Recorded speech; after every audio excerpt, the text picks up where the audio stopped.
ওমর ওই সময় ছুটে ছুটে আমার নবীর কাছে যখন যেতে লাগলেন, আল্লাহ নবীর সাহাবীরা আমার নবীকে ঘিরে রেখে নবীর জবান মোবারকে নসিহত শুনছেন। ওই সময় আমার নবী দয়া নবীর সাহাবীদের লক্ষ্য পড়ে গেল, ইয়া রাসূলুল্লাহ, ইয়া হাবিবাল্লাহ, হুজুর বেয়াদবি মাফ করুন। ওই দেখেন ওমর ল্যাঙ্গা তলোয়ার নিয়ে ছুটে ছুটে আসছে। আল্লাহ নবী বলেছিলেন, এ আমার সাহাবীরা, তোমরা কোনো চিন্তা করো না, কোনো ভয় খেও না, তোমরা কোনো চিন্তা করো না। আল্লাহ চাইলে হয়তো ওমরের অন্তরে আমার আল্লাহ হেদায়াতের নূর দিয়ে দিয়েছে। একটু জোরে হবে না সুবহানাল্লাহ। হযরত ওমর ছুটে ছুটে চলে গেলেন, আল্লাহ নবীর কাছে গিয়ে রাসূলুল্লাহ নূরের কদমটা জড়িয়ে ধরলেন, ল্যাঙ্গা তলোয়ারটা পাশে রেখে দিয়ে হযরত ওমর বলেছিলেন, ইয়া রাসূলুল্লাহ, ইয়া হাবিবাল্লাহ, হুজুর আমি অনেক বেয়াদবি করেছি হুজুর, আমি যে অপরাধ করেছি এই অপরাধ কি আল্লাহ মাফ করে দেবেন? আপনি আমাকে আল্লাহর রাস্তায় ক্ষমা করে দেন। আল্লাহ নবী বলেছিলেন, ও বাবা ওমর, তুমি যে অন্যায় করেছিলে ওটা দুনিয়ার মহব্বতে ঘরে পড়ে ওটা তোমার অজানা অবস্থায় ছিল। আজকে তুমি বুঝতে পেরে গিয়েছো তুমি যে অন্যায় অপরাধগুলো করেছো। আমার আল্লাহ বড় দয়ালু, আমার আল্লাহ বড় ক্ষমাকারী। কেননা আল্লাহ তো স্বয়ং কোরআন পাকে জানিয়ে দিয়েছেন, ইন্নামাত তাওবাতু আলাল্লাহ লিল্লাযীনা ইয়া'মালুনা আস-সুআ বিজাহালা সুম্মা ইয়াতুবুনা মিন করিব ফাউলাইকা ইয়াতুবুল্লাহু আলাইহিম ওয়া কানাল্লাহু আলীমান হাকীমা। জোরে হবে না? আমার আল্লাহ বড় জ্ঞানী, আমার আল্লাহ বড় প্রজ্ঞাময়। আল্লাহ পাক বলেন, নিশ্চয়ই আমি তাদের তওবা কবুল করে নেব যারা ভুলবশত অন্যায় অপরাধ করে সেটা বুঝতে পেরে আমার কাছে তওবা করে ফিরে আসে, ইস্তেগফার করে ক্ষমা চেয়ে নেয়। আমার আল্লাহ পাক অপরাধে জানিয়েছেন, লা তাকনাতু মির রাহমাতিল্লাহ, বান্দারে তোরা আমার রহমতের দিকে তাকাও, তোরা নিরাশ হয়ে যাস না। ইন্নাল্লাহা ইয়াগফিরুয যুনুবা জামিআ ইন্নাহু হুয়াল গফুরুর রহিম। নিশ্চয় আমি আল্লাহ দয়ালু এবং ক্ষমাকারী। তোমরা যদি আমার কাছে তওবা করে ফিরে আসো, ইস্তেগফার পড়ে ক্ষমা চেয়ে নাও, আমি আল্লাহ তোমাদের জীবনের গুনাহগুলো মাফ করে দেব। আল্লাহ নবী দয়া নবী রহমাতাল লিল আলামিন নবী ওই তায়েফের মানুষেরা মেরে রক্তাক্ত করে দিয়েছিল। আল্লাহ নবীর নূরের চেহারার ওই খুনগুলো এত ঝরে গিয়েছিল, আল্লাহ নবী সেন্সলেস হয়ে গিয়েছিলেন। আমার নবী দয়ার নবী বেহুশ হয়ে গিয়েছিলেন। ও আমার ভাইরা, নবী যখন সুস্থ হলেন, আল্লাহ নবী দয়ার নবী যখন সুস্থ হয়ে আবার মক্কা নগরে আসলেন, আল্লাহ নবীর উপরে আরো অত্যাচার বেড়ে গিয়েছিল। আবু জাহিল পরিশেষে যুক্তি করে বলেছিল, যদি কেউ মুহাম্মাদের গর্দান কাটতে পারে আমি তাকে মোটা পুরস্কার দেব। কেউ সাহস করল না। হযরত ওমর ল্যাঙ্গা তলোয়ারটা হাতে করে নিয়ে আবু জাহিলের সামনে দাঁড়িয়ে বলেছিল, এ আবু জাহিল, তুমি তো কথা বললে আবার সেটাকে তুমি ঠিক মতো পালন করো না। তুমি যদি সত্য সত্যই এই পুরস্কার আমাকে দাও তাহলে আমি এখনই বেরিয়ে পড়ব মুহাম্মাদের গর্দান কাটার জন্য। এ আমার ভাইজানেরা, ওই সময় আবু জাহিল বলেছিল, ঠিক আছে যাও, আমি তোমার পুরস্কার দেব। আল্লাহ নবী দয়ার নবী গর্দান কাটার জন্য যখন আপনার ওমর ল্যাঙ্গা তলোয়ার নিয়ে যখন বার হয়েছে, বাবা সবে মাত্র ঈমানের কালেমা পড়েছেন হযরতে নাঈম রাদিয়াল্লাহু তাআলা আনহু। এই নাঈম তিনি যখন আসছেন ওমরের অবস্থাটা দেখে বলেছিলেন, এ ভাই ওমর, আপনি ল্যাঙ্গা তলোয়ার নিয়ে কোথায় যাচ্ছেন? কোথায় যাচ্ছেন? বলছে, আমার সামনে দিয়ে সরে যাও। কেন? আমাদের মক্কা নগরে যে মুহাম্মদ রাসূলুল্লাহ সাল্লাল্লাহু আলাইহি ওয়াসাল্লাম যে প্রচার করছে আমাদের সত্য, আমি তা নাকি এই তলোয়ার দিয়ে আমি তাকে শেষ করে দেব। পেরেছিলেন কি বাবা? لا يضركم إلا أذى وإن يقاتلوكم يولوكم الأدبار। আল্লাহ পাক বলেছেন আমি ওরা আপনাকে সামান্য কষ্ট দেওয়া ছাড়া আপনাকে ওরা কখনোই মারতে পারবে না। আল্লাহ কোরআন।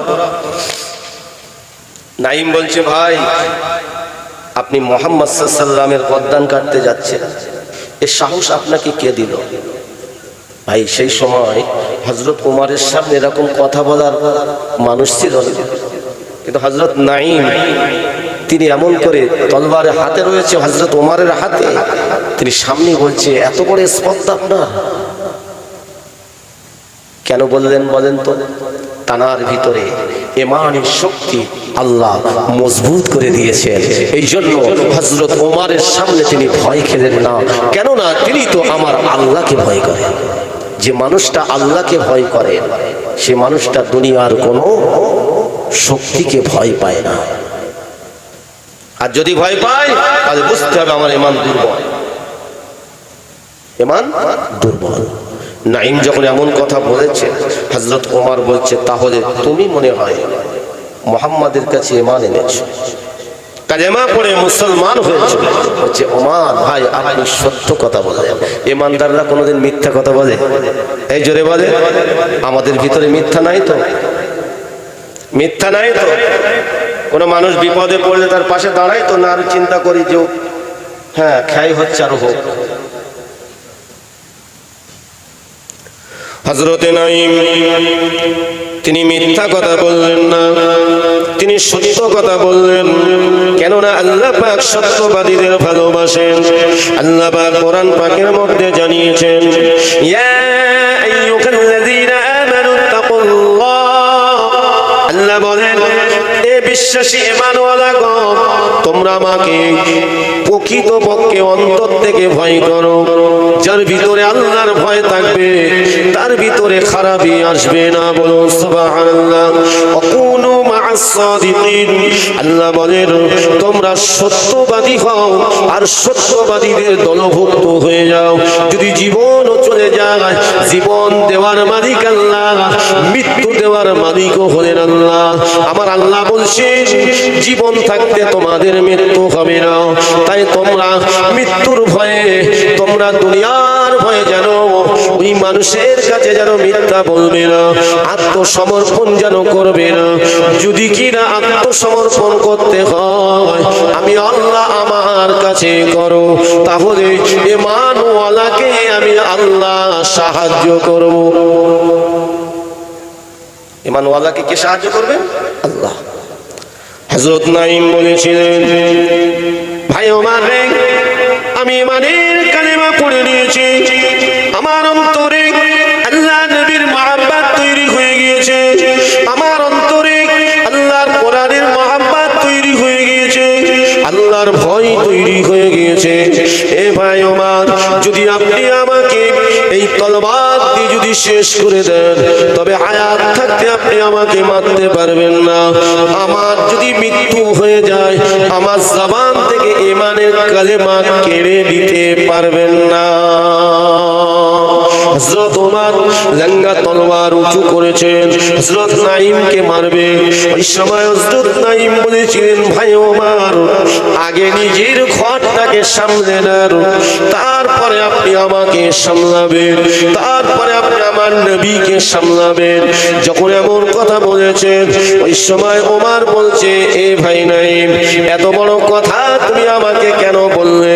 বলে আপনি কি জানেন না আপনার ভগ্নিপতি আপনার বোনাই আবু সাঈদ রাদিয়াল্লাহু তাআলা ঈমানের কালেমা পড়ে মুসলমান হয়ে গিয়েছে। ও ভাই ওমর আপনার বোন ফাতেমা হযরত ওমরের বোন ছিলেন ফাতেমা। ওই সময় বলেছে আপনার বোন ফাতেমাও ঈমানের কালিমা পড়ে মুসলমান হয়েছে। যে নবীর গর্দান আপনি কাটতে যাচ্ছেন, আমার গর্দান কাটার আগে, আমার নবীর গর্দান কাটার আগে আগে নিজের ঘরটাকে সামলে নেন, তবে এত বড় স্পর্ধা আপনার হবে না। আপনি কখনোই আমার নবীকে দুনিয়ার বুক থেকে সরিয়ে দিতে পারবেন না। হযরত ওমর শুনলেন, তিনি তো একটা ঘরে আছে, ঠিক কিনা বলেন? মানুষ যখন হেদায়েত হয়ে যায়, হেদায়েত যখন হয়ে যায় তখন সব সময় আমার আল্লাহ রাস্তায় থাকে, কিন্তু তার আগে যদি খারাপ পথে থাকে দুনিয়ার ঘোরের মধ্যে পড়ে থাকে, ঠিক কিনা? এই জন্য তওবা করতে হবে, এমন তওবা যেন ওই তওবাটা আপনার আমার জন্য পরিপূর্ণ আখিরাতের রাস্তা তৈরি হয়ে যায়। তওবা করব, তওবা মানে খারাপ কাজ থেকে ফিরে আসা, আর ইস্তেগফার মানে আল্লাহর কাছে ক্ষমা চাওয়া। এই তওবা ইস্তেগফার এমন করতে হবে যে জীবনে আর অন্যায় কাজ আমি করব না। যে কাজে অপরাধ করেছি সেটা থেকে তওবা করলাম, আবার পুনরায় সেই কাজ করব জেনে শুনে, এ ক্ষমা হওয়া বড় কঠিন। হযরত ওমর ছুটে চলে যাচ্ছে, ঠিক আছে আগে আমার বোনের বাড়িতে যাব। চলে গেলেন, গিয়ে দরওয়াজার সামনে দাঁড়িয়ে শুনছে। কি শুনছে?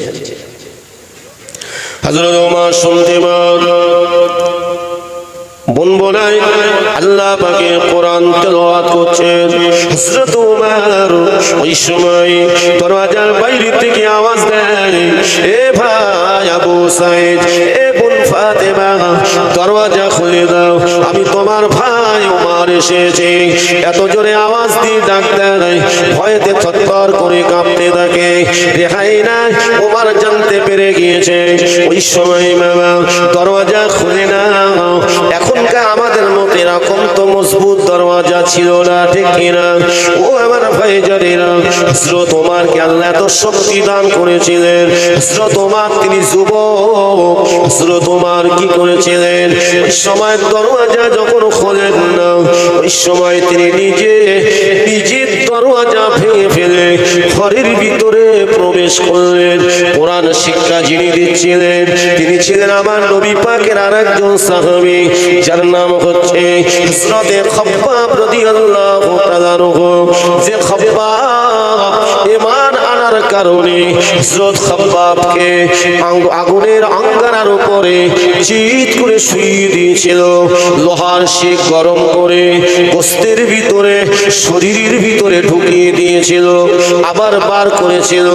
চিন্তা করে দেখেন, এক টুকরো আগুন যদি হাতের তালুতে পড়ে আমি আপনি সহ্য করতে পারবো না, কিন্তু খাব্বাবের শরীরের ভিতরে লোহার ওই শিক গরম করে লাল করে শরীরের ভিতরে ঢুকিয়ে দিয়েছিল, আর বলেছিল, খাব্বাব তুমি এখনো ঈমান ছাড়বে কিনা বলো, মুহাম্মাদের কাছ থেকে আমাদের কাছে ফিরে আসবে কিনা বলো।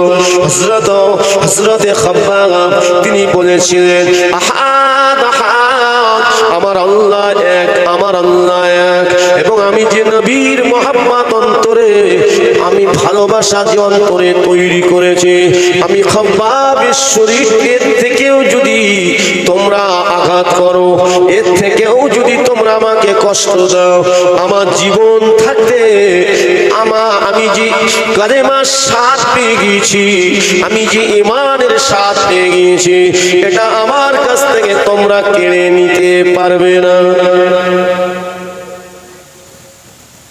মদিনা শরীফ আমার নবী মাঝে মাঝে সাহাবীদের দেখাতে হযরত খাব্বাবকে ডেকে বলতেন, খাব্বাব তোমার শরীরের পোশাকটা একটু খোলো তো, কারণ পরবর্তীতে যারা মদিনাতে ঈমান এনেছেন তারা তো মক্কা নগরের সেই কষ্টটা জানে না। হযরত খাব্বাব যখন নিজের শরীরের পোশাকটা খুলতেন, সাহাবীরা দেখে কেঁদে জারেজা হয়ে যেতেন, সমস্ত শরীরটা ক্ষত বিক্ষত। আহ, ইসলাম ইসলাম সহজে আসেনি।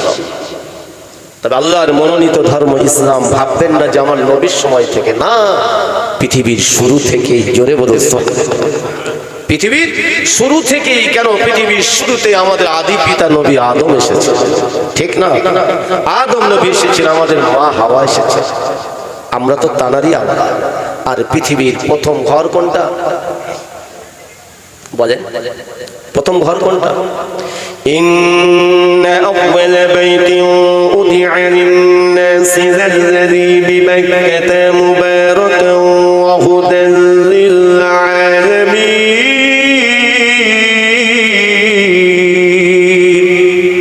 জোরে হবে না? পৃথিবীর প্রথম ঘর হলো আল্লাহ পাকের খানায় কাবা।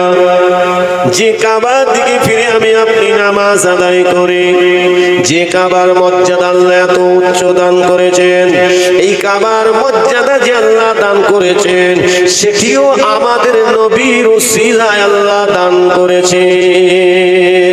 কাবার কাবা আমাদের নবী, কেননা আল্লাহ নবী 16 অথবা 17 মাস মসজিদুল আকসার দিকে ফিরে নামাজ পড়তেন। কদ নারা তাকাল্লুবা ওয়াজহিকা ফিস সামাই ফালানুওয়াল্লিয়ান্নাকা কিবলাতান তারদাহা ফাওয়াল্লি ওয়াজহাকা শাতরাল মাসজিদিল হারাম। আল্লাহ পাক ওহী দ্বারা জানিয়ে দিলেন, আমার নবী আসরের নামাজ পড়ছেন, সাহাবীদেরকে নিয়ে মসজিদুল আকসা দিকে ফিরে নামাজ পড়ছেন। বারবার উপরের দিকে তাকান, আল্লাহ নবী জবান মুবারক দিয়ে বললেন না, অন্তরে উকি বলল। আল্লাহ পাক জানিয়ে দিলেন, আমার হাবিব যাতে রাজি, আমি আল্লাহ তাতে রাজি। আমার হাবিব যাতে খুশি, আমি আল্লাহ তাতে খুশি। কেননা আল্লাহ বলেন, আমি যা কিছু সৃষ্টি করেছি আমার হাবিবের ওসিলায়। এই জন্যই তো আল্লাহ পাক আমার নবীকে মিরাজ দিয়েছিলেন। জোরে বলো সুবহানাল্লাহ। মিরাজ শব্দের অর্থ হলো উদ্দে গমন করা। আল্লাহ নবী একটা আসমান নয়, দুটো আসমান নয়, 7 আসমান নবী দেখেছিলেন, সিদরাতুল মুনতাহা দেখেছিলেন, স্বচক্ষে আল্লাহ পাকের একটা দয়ার জান্নাত দেখেছিলেন, এবং জাহান্নামটাও নবী দেখেছিলেন। জাহান্নামটা দেখে আল্লাহ নবী দয়ার নবী থাকতে পারলেন না। জিবরাইল ফেরেশতাকে বলেছে, ও ভাই জিবরাইল, এই জাহান্নামের ভিতরে কারা প্রবেশ করবে? আল্লাহর ফেরেশতা জিবরিল বলেছিলেন, ইয়া রাসূলুল্লাহ, ইয়া হাবিবাল্লাহ, হুজুর পৃথিবীর জমিনে যারা আল্লাহকে অস্বীকার করবে, আল্লাহর বিরুদ্ধে আচরণ করে চলবে, পৃথিবীর জমিনে যারা আল্লাহর কোরআনকে যারা মেনে চলবে না, আপনার আদর্শকে যারা মেনে চলবে না, তাদের ঠিকানা হবে জাহান্নাম। আল্লাহ নবী দয়া নবী নূর নবী আমার জাহান্নামের আযাব দেখে, জাহান্নামের কষ্ট দেখে নবী আমার আল্লাহ পাকের দরবারে সিজদায় পড়ে কেঁদে কেঁদে বলেছিলেন, ও রব্বুল আলামিন, আল্লাহ আমার উম্মত উম্মতিরা এই জাহান্নামের আযাব সহ্য করতে পারবে না। আল্লাহ আমার উম্মত উম্মতিদের আপনি হিদায়াত দেবেন, আল্লাহ জাহান্নামের আযাব থেকে রেহাই করে দেবেন। তাই আমার নবীকে আল্লাহ পাক জান্নাত দেখিয়েছেন, জাহান্নামও দেখিয়েছেন, সিদরাতুল মুনতাহা, ফেরেশতাদের কিবলা বাইতুল মামুর দেখিয়েছেন, লাউহে মাহফুজ দেখিয়েছেন। শুধু তাই নয়, যে জায়গাতে আমার আল্লাহর কোন নবী রাসূলগণেরা যেতে পারেননি, আল্লাহর ফেরেশতা জিবরাইল পর্যন্ত যেতে পারেননি, সেই জায়গাতে স্বয়ং আমার আল্লাহ পাক আমাদের নবীকে দাওয়াত করে আরশে আজিমে আমার আল্লাহ দিদার দিয়েছে। তিনি আমাদের নেতা, সেই নবীর মাদ্রাসা, সেই নবীর শান ইসালে সওয়াব, ঠিক না? আজ আমরা এসেছি, হয়তো জীবনে এটাই শেষ নসিহত শোনা হতে পারে, এটাই হয়তো আপনার আমার জন্য নাজাতের ওসিলা হয়ে যাবে। জোরে হবে না সুবহানাল্লাহ? নাজাতের ওসিলা তা আল্লাহ বলছেন। আল্লাহ বলেন, জিবরাইল চলে যাও। হযরত জিবরাইল চলে আসলেন, আল্লাহ নবী রুকুতে গেলেন, আমার নবী সাজদাতে গেলেন। একটি সাজদা দিলেন, দ্বিতীয় সাজদা দেবেন, জিবরিল ফেরেশতা হাজির হয়ে গেলেন। হযরত জিবরাইল সালাম আল্লাহ নবীকে সালাম দিলেন, আসসালামু আলাইকা ইয়া রাসূলুল্লাহ, আসসালামু আলাইকা ইয়া হাবিবাল্লাহ। আল্লাহ নবী দয়া নবী আমার তিনি আমল করে বলেছিলেন, ও ভাই জিবরাইল কি মনে করে আপনি আসলেন? হযরত জিবরাইল বলেছেন, হুজুর আপনারা এই মসজিদুল আকসার দিকে ফিরে নামাজ পড়তে হবে না, আপনার অন্তরের খবর আল্লাহ জেনে গিয়েছেন। ইয়া রাসূলুল্লাহ হাবিবাল্লাহ قد نرى تقلب وجهك في السماء فلنولينك قبلة ترضاها فول وجهك شطر المسجد الحرام يا رسول الله حبيب الله আল্লাহ পাক আপনার ওসিলায় আপনার উম্মত উম্মতিদের জন্য কিয়ামত পর্যন্ত কাবাকে কিবলা বানিয়ে দিয়েছে। বলেন কাবাকে আমাদের নবী চেয়েছে, আল্লাহ কাবাকে কিবলা করে দিয়েছে। তাই পৃথিবীর শুরুতেই আল্লাহর ঘর খানায় কাবা, পৃথিবীর শুরুতেই ইসলাম, জোরে বলুন সুবহানাল্লাহ। তবে কমপ্লিট আমার আপনার নবীর ওসিলায় আল্লাহ করে দিয়েছে, জোরে হবে না? তাই সেই ওমর ঘরের ভিতরে প্রবেশ করলেন, খাব্বাব লুকিয়ে পড়লেন। কেন? খাব্বাবের সেই দিনের কথা মনে পড়েছে, লুকিয়ে পড়লেন। সর্বপ্রথম হযরত ওমর নিজের বোনাইকে মারতে লাগলেন। বোনাইয়ের নাম কি? আবু সাঈদ রাদিয়াল্লাহু তাআলা, বোনাইয়ের নাম। হযরত ওমরের বোন ফাতেমা সময় সামনে দাঁড়িয়ে যায়, এ ভাই ওমর তুমি আমাকে মারো, আমার প্রাণের স্বামীকে মেরো না। আর তুমি মনে করো না তোমার ভয়ে আমরা ইসলাম ছেড়ে দেব, তুমি এটা জানো ভেবো না তোমার ভয়ে নবীর মহাব্বত ভালোবাসা ছেড়ে দেব। এ আমার ভাইরা, হযরত ওমর ওই সময় যখন নিজের বোনাইকে মারতে লাগলেন, ওই সময় বোন ফাতেমা বাধা দিয়েছেন, আর একটা হাত দিয়ে মুখে চড় কষিয়ে দিয়েছেন। যে আঘাত করেছেন হযরত ওমরের বোন ওই ঘরের ভিতরে পড়ে গেলেন। যখন পড়ে গিয়েছে বাবা, গাল দিয়ে নাক দিয়ে খুন ঝরতে লাগে। মনের মধ্যে মায়া লেগে গেল, মনের মধ্যে দয়া লেগে গেল।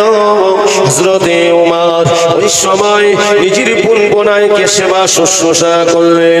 বোন ফাতেমা বুকে করে আল্লাহর কোরআনটা জড়িয়ে রেখে দিয়েছে। হযরত ওমর ওই সময় বোন ফাতেমার দিকে তাকিয়ে বলেছিলেন, এ আমার বোন তুমি আমাকে ক্ষমা করে দাও, তোমার কাছে যেটা আছে সেটি তুমি আমার হাতে তুলে দাও। তোমরা কি তেলাওয়াত করছিলে, কি পড়ছিলে সেটাই আমার কাছে তুলে দাও। হযরত ওমর রাদিয়াল্লাহু তাআলা আনহু, হযরত ওমর রাদিয়াল্লাহু তাআলা আনহু যখন এমন কথা বললেন, বোন ফাতেমা বলেছিলেন, এ ভাই ওমর রে, আমার জীবন থাকতে এই মুহূর্তে আপনার হাতে তুলে দিতে পারবো না, কেননা কোরআন হলো পাক পবিত্র। আগে আপনাকে গোসল করতে হবে, ওযু করতে হবে। হযরত ফাতেমার কথা শুনে হযরত ওমর বলেছিলেন, বোন রে আমি তো সেটা জানি না, বলে আমি দেখিয়ে দেব। ওই সময় হযরত ওমর তিনি পাক পবিত্র হয়ে গেলেন।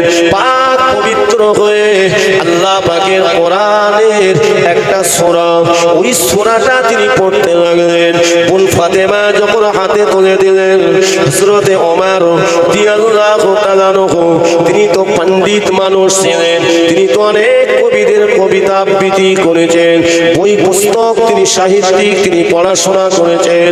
হযরতে ওমর ওই সময় তিনি আল্লাহ পাকের কোরআনের যে সূরাটা তেলাওয়াত করতে লাগলেন, ওই সূরাটি হলো সূরা তাহা। কোন সূরা বললাম? সূরা তাহা। ও আমার ভাইয়েরা, ও আমার মুরব্বি ভাইয়েরা, আল্লাহকে কারা ভয় করেছিলেন? কাদের উসিলায় আজ আমরা ইসলাম পেলাম? কাদের উসিলায় আজ আমরা কোরআন পেলাম, সহজে পেয়েছি বলে তাই কি মর্যাদা দিতে পারি নাই। হযরত ওমর ওই সময় তিনি নিজে তেলাওয়াত করতে লাগলেন, বিসমিল্লাহির রহমানির রহিম, তাহা মা আনজালনা আলাইকাল কুরআনা লিতাশকা ইল্লা তাযকিরাতান লিমান ইয়াখশা তানসীলাম মিম্মান খালাকাল আরদা ওয়াস সামাওয়াতিল উলা আর-রাহমানু আলাল আরশি ইসতাওয়া। একটু আস্তে করে বলে, কোরআন শুনলে কি হয়? জোরে বলে, কোরআন শুনলে আল্লাহর রহমত নাযিল হয়, কোরআন শুনলে জীবনের গুনাহ মাফ হয়ে যায়, কোরআন শুনলে আপনার আমলনামাতে আল্লাহ চাইলে অফুরন্ত নেকি দান করে দেবে। একবার সুবহানাল্লাহ বলে, আল্লাহ পাক আল্লাহ তাআলা আপনার জন্য জান্নাতের ভিতরে একটা গাছ তৈরি করে দেবে। ও আমার ভাইরা, ওই গাছ আপনার জন্য দোয়া করবে। মুসলমান ঘরের ছেলেরা, যুবকেরা, হযরত ওমর যখন এই সূরাটা পড়তে লাগলেন, চোখের পাশ দিয়ে টপ টপ করে পানি গড়িয়ে যায়। কেন বাবা, কেন পানি গড়িয়ে যায়? কোরআনের মহাব্বত তৈরি হয়ে গিয়েছে। কোন দিনে তৈরি হয়েছিল? সেই দিনে যেদিন হযরতে ওমর আল্লাহর নবীর জবান মোবারক থেকে কোরআন শুনেছিলেন। আবু জাহিল অনেকবার শুনেছিল, আবু লাহাব, উতবা, শাইবা রাতের অন্ধকারে লুকিয়ে লুকিয়ে শুনেছিল, ওলীদ বিন মুগীরা লুকিয়ে লুকিয়ে শুনেছিল, কিন্তু তাদের নসিবে হিদায়াত হয় নাই। হযরত ওমরের নসিবে কেন হলো?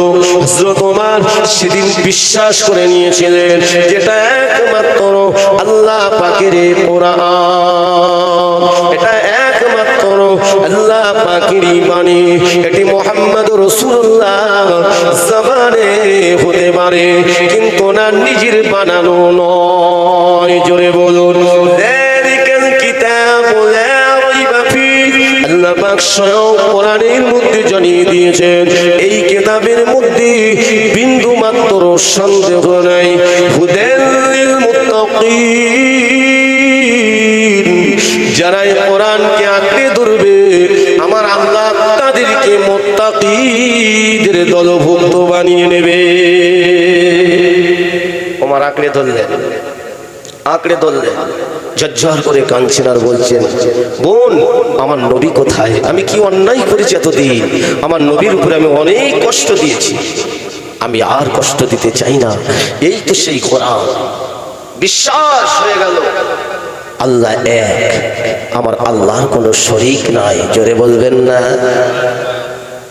আল্লাহর কোনো শরীক নাই, আহা, জানার কোনো দ্বিতীয় নাই।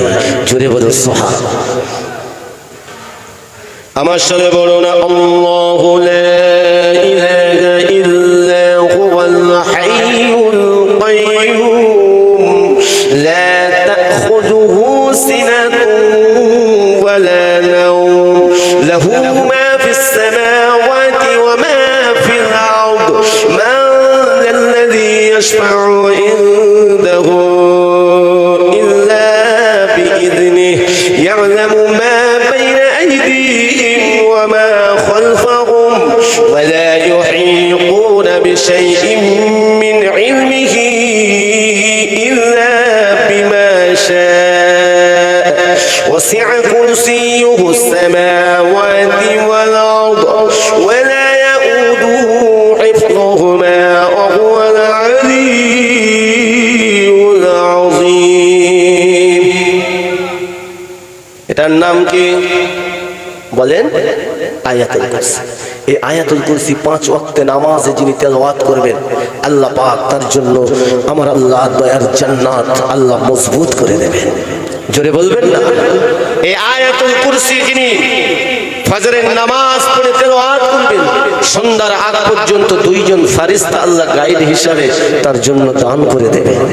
এই আয়াতুল কুরসি যিনি তেলাওয়াত করবেন মাগরিবের নামাজের পরে ফজর পর্যন্ত আল্লাহ তার জন্য অন্য দুই ফেরেশতা আবার নির্ধারিত করে দেবেন।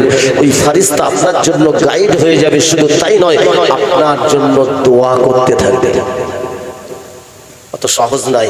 কোরআন পাকে যত আয়াত আছে সমস্ত আয়াতের মধ্যে শ্রেষ্ঠ আয়াত হচ্ছে আয়াতুল কুরসি। কেন? এর ভিতরে কি অর্থ আছে? এর ভিতরে আপনার ঈমানটারও তাজা হবে। জোরে বলুন সুবহানাল্লাহ। আল্লাহু লা ইলাহা ইল্লাহু, আমার আল্লাহ এক, আমার আল্লাহ অদ্বিতীয়, হাইয়ুন চিরঞ্জীবী আছেন এবং থাকবেন। আমরা আল্লাহ পাকের সৃষ্টি, আল্লাহ আমাদের স্রষ্টা, ঠিক কিনা বলেন? আল্লাহ আমাদের খালিক, আমরা হলাম আল্লাহ পাকের মাখলুক। আল্লাহ সৃষ্টি জীবের মৃত্যু আছে কিন্তু স্রষ্টার মৃত্যু নাই। তিনি যেমন আছেন তেমন থাকবেন।